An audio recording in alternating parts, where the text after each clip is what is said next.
जम्मू आणि काश्मीरमधील सांबामध्ये नागरिकांच्या सुरक्षेसाठी बंकर। भारत-पाकिस्तान तणावाच्या पार्श्वभूमीवर नागरिकांच्या सुरक्षेसाठी बंकर।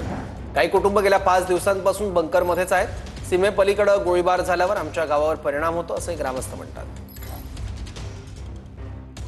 राष्ट्राकडून ज्या पद्धतीने हल्ले होत होते ते हल्ले पचवत असताना या सगळ्या लोकांच्या मनात नेमकी भावना काय होती आणि अखेर आता दोन्ही देशांमधलं युद्ध संपल्यानंतर या लोकांना काय वाटतं हे जाणून घेणार आहोत। या बाजूला आपण पाहतो की घराच्या अगदी समोरच्या प्रांगणात हे बंकर आहे आणि हे एक बंकर नाहीये तर गावातल्या लोकसंख्येनुसार जेवढी घरं आहेत त्या घराच्या प्रत्येक प्रांगणामध्ये बंकर्स अशा पद्धतीने बांधण्यात आलेले आहेत।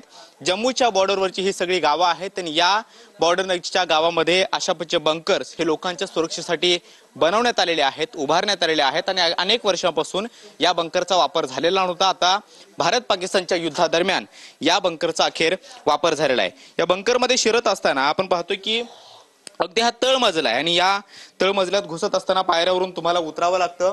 बंकरची अतिशय छोटी अशी जागा असते, मात्र तरी सुद्धा सुरक्षेच्या दृष्टिकोनातून ही अत्यंत महत्त्वाची मानली जाते, कारण वरचा हा जो पोर्शन स्लॅबचा असतो तो अतिशय जाड असतो, जेणेकरून एखादा तोफगोळा किंवा एखादा गोळीबाराचा निशाण जरी वरती पडले तरी सुद्धा आतल्या लोकांना सुरक्षित असतील ती लोक, त्यांना कुठल्याही पद्धतीचा धोका निर्माण होऊ शकणार नाही अशा पद्धतीची व्यवस्था या बंकरच्या माध्यमातून करण्यात